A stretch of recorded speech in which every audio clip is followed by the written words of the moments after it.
साथियों, मैं अमरजीत सिंह आज फिर आपका आपके चैनल एक नई सोच में फिर से स्वागत करता हूं।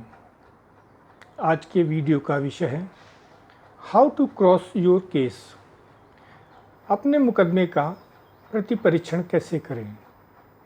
पिछले कुछ समय से आप लोगों ने हमें फ़ोन पर सुझाव दिए कि कोर्ट में किस तरह से क्रॉस करना चाहिए, उसका वीडियो बनाना चाहिए। और उन लोगों का कहना था कि वह लोग कोर्ट में अपने मुकदमे का खुद क्रॉस करना चाहते हैं, इसलिए हम इस विषय पर वीडियो बना रहे हैं। यह हमारे व्यक्तिगत विचार हैं, आप इसे माने या ना माने ये आपकी मर्जी है। यदि वीडियो देखकर आपके मन में कुछ सवाल आए तो उसे कमेंट बॉक्स में ज़रूर लिखें। कमेंट बॉक्स में कमेंट करने से पहले कृपया कमेंट बॉक्स के कमेंट पढ़ लें। हो सकता है जो बात आप पूछने जा रहे हो उसका जवाब हमने पहले ही दे दिया हो। क्रॉस पर अपनी बात रखने से पहले कुछ ज़रूरी बातें आपको बतानी हैं। इन बातों का आपको हमेशा ध्यान रखना है। जिस भी व्यक्ति ने आप पर झूठा मुकदमा किया है उसका मकसद है आपको परेशान करना, आपको गुस्सा दिलाना। इसलिए आप जब भी न्यायालय में प्रवेश करते हैं, जब उसके कंपाउंड में जाते हैं, तो वहाँ जाने से पहले आपको अपने परेशानी, गुस्सा, टेंशन, स्टेटस, ईगो जो कुछ भी है वो कैंपस के बाहर ही छोड़ देनी चाहिए और टेंशन फ्री होकर आपको न्यायालय में प्रवेश करना चाहिए। कोर्ट में जो भी व्यक्ति आपको देखे मन ही मन सोचे ये कितना कूल शांत व्यक्ति है, क्या मस्त व्यक्ति है, इसको ज़रा भी टेंशन नहीं है। आपकी अपोजिट पार्टी आपको देखे तो उसका 100 ग्राम खून जल जाए। आपको न्यायालय में बाबू, चपरासी, पेशकार, विपक्षी के वकील साहब किसी से भी नाराज़ या गुस्सा नहीं होना चाहिए। आपका मकसद सिर्फ़ और सिर्फ मुकदमा जीतना है। विपक्षी के वकील साहब जो भी फीस लेते हैं वो इसी बात की लेते हैं कि वो अपोजिट पार्टी की बात न्यायालय में रख सकें। वो अपने मन से कुछ भी उस मुकदमे में नहीं करते हैं। अब बात करते हैं क्रॉस की। यदि आप अपना मुकदमा खुद लड़ रहे हैं तो आप अपने मुकदमे का क्रॉस खुद कर सकते हैं। यदि मुकदमे का क्रॉस आपके वकील साहब कर रहे हैं तो आप उनसे कहें कि कुछ सवाल आप भी पूछना चाहते हैं। यदि आपके वकील साहब मान जाते हैं तो क्रॉस के समय पर यदि आपके वकील साहब जज साहब से कहें कि आप भी कुछ सवाल पूछना चाहते हैं तो जज साहब आपको भी सवाल पूछने की परमिशन दे देंगे। लेकिन यदि आप चाहते हैं कि आप स्वयं क्रॉस करें तो इसके लिए आपको माननीय न्यायालय में एक लिखित आवेदन देना होगा, जिसमें आप लिखें कि आप अपने मुकदमे से भली भांति परिचित हैं और आप अपने मुकदमे का खुद क्रॉस करना चाहते हैं। जब आप यह बात लिखित रूप में माननीय न्यायालय में देंगे तो माननीय न्यायालय आपको ज़रूर परमिशन दे देंगे। क्रॉस करने से पहले आपको क्रॉस की तैयारी करनी है। आपको कम से कम 100 से 150 सवाल तैयार करके रखनी चाहिए। एक महत्वपूर्ण बात, किसी भी हालत में आपको पहले ही दिन में अपने क्रॉस को ख़त्म नहीं करना चाहिए। जो भी सवाल है वह सिर्फ आप मुकदमे से संबंधित आपके होने चाहिए। जितने भी आपके आप पर आरोप लगे हैं आवेदन में, उन सब पर आपको सवाल बनाने हैं। एक बहुत अच्छा फार्मूला आज हम आपको बताते हैं। यह फार्मूला लगभग हर घटना और आरोप पर फिट बैठता है। कौन, कहाँ और कब, इस फार्मूले पर जब आप सवाल बनाते हैं तो आपको बहुत अच्छा रिजल्ट मिलता है। हम आगे बताएंगे कि इस तरीके को आप कैसे इस्तेमाल करेंगे। क्रॉस पर हमारे लगभग 10 वीडियो हैं जिनमें हमने कई सवाल बताए हैं, जिन्हें आप देख सकते हैं कुछ का लिंक हम डिस्क्रिप्शन बॉक्स में दे देंगे, जिसे आप देख सकते हैं। सवालों की लिस्ट बनाकर आप कोर्ट में जाएं, एक एक करके सारे सवालों को आप पूछें। आपने कभी क्रॉस नहीं किया है, इसलिए अपोजिट पार्टी के वकील साहब आपको परेशान कर सकते हैं, लेकिन इसमें आपको घबराने की ज़रूरत नहीं है।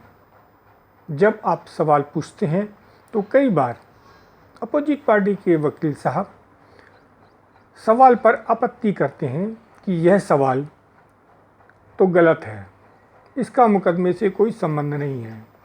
यदि जज साहब भी कहते हैं कि यह सवाल गलत है, तो आपको उस वक़्त बहस नहीं करनी चाहिए और आपको अपना अगला सवाल पूछना चाहिए।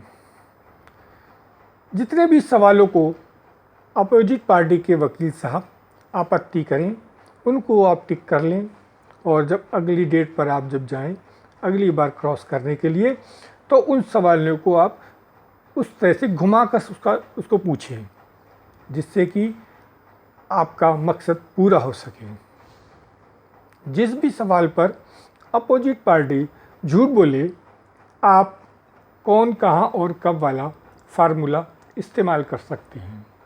जैसे कि एक एग्ज़ाम्पल अभी हम आपको दे रहे हैं कि उन्होंने कहा मुझे मारा गया।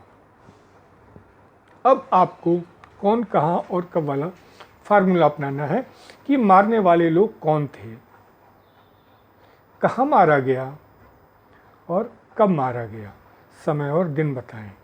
ये तीनों सवाल आपको एक एक करके पूछने, एक साथ नहीं पूछने हैं।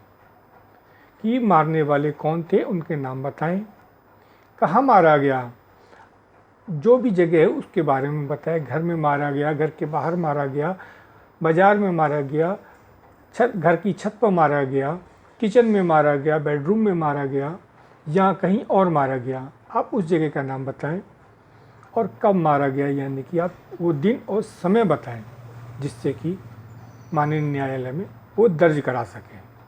इस तरह से आप उनसे सवाल करेंगे। उन्होंने एक झूठ बोला, एक झूठ पर आपने 3 और सवाल कर दिए, तो यानी आपके पास 4 झूठ आ गए। क्योंकि झूठ का जो भी जवाब दिया जाएगा वो झूठ ही होगा, वो सच नहीं हो सकता। इसलिए आपके पास उन्होंने एक झूठ बोला और आपने कौन, कहाँ और कब वाला फार्मूला इस्तेमाल करके 4 झूठ आपने खड़े कर दिए। इस तरह से यदि आपने 4 से 5 बार उनसे झूठ बुलवा लिया, उनके झूठ को पकड़ लिया और कौन, कहाँ और कब वाला फार्मूला इस्तेमाल किया, तो लगभग आपके पास 15 से 20 झूठ हो जाएंगे। अब आप अगले क्रॉस पर उन 15 और 20 झूठों पर आप सवाल बना सकते हैं। झूठ तो झूठ ही होता है, साबित करना बहुत ही मुश्किल होता है। अब यदि यहाँ पर आपके वकील साहब होते तो शायद ऐसे जवाब पर कोई सवाल नहीं कर पाते, क्योंकि उन्हें तो ये पता ही नहीं है कि अपोजिट पार्टी झूठ बोल रही है या सच। लेकिन जब आप सवाल पूछते हैं तो आपको पता है कि कहाँ पर सच बोला है और कहाँ पर झूठ बोला है। आपको एक उदाहरण और देते हैं। जैसे कि उन्होंने कहा कि दहेज मांगा गया। अब यहाँ पर आप कौन, कहाँ और कब वाला फार्मूला अपनाएंगे कि दहेज मांगने वाले लोग कौन कौन थे, नाम बताएं। दहेज की मांग कहाँ करी गई, आपके मायके में करी गई, ससुराल में करी गई या किसी और जगह करी गई, और कब करी गई, और जैसे कि उसका जब जिस दिन भी करी गई है उसका समय और डेट बताएं। कौन, कहाँ और कब, ये तीनों अलग अलग करके आपको एक एक करके सवाल पूछने हैं और अलग अलग इसका जवाब आपको दर्ज करवाना है। तो इस तरह एक झूठ के आपको 4 और झूठ मिल जाते हैं। एक बात का ध्यान रखें, आपको अपने आप को बेगुनाह साबित करने का सिर्फ और सिर्फ एक मौका यहाँ लोअर कोर्ट में ट्रायल के रूप में मिलता है। इसके बाद आगे की कोर्ट में आपको इन्हीं बातों पर अपना मुकदमा लड़ना होता है। इसलिए जो भी आपका क्रॉस है उस पर बहुत ही ध्यान से आपको क्रॉस करना चाहिए। एक बहुत ही महत्वपूर्ण बात कि यदि आपके पास अपनी बेगुनाही का कोई भी सबूत नहीं है तो भी आप इस क्रॉस की मदद से अपने सवालों से आप अपोजिट पार्टी के मुंह से सच निकलवा सकते हैं और अपना मुकदमा आप जीत सकते हैं। बहुत सारे लोग कहते हैं कि उन्होंने अपना मुकदमा ठीक से लड़ा लेकिन मुकदमे का परिणाम जैसा वो चाहते थे वैसा नहीं आया। इसको आप ऐसे समझें कि एक क्लास में एक टीचर सभी बच्चों को पढ़ाता है और एक जैसे ही पढ़ाता है, लेकिन सारे बच्चों के नंबर एक जैसे नहीं आते हैं। जिस भी बच्चे ने अच्छे से पढ़ा, समझा और ठीक से लिखा, उसी को ज़्यादा नंबर मिलते हैं।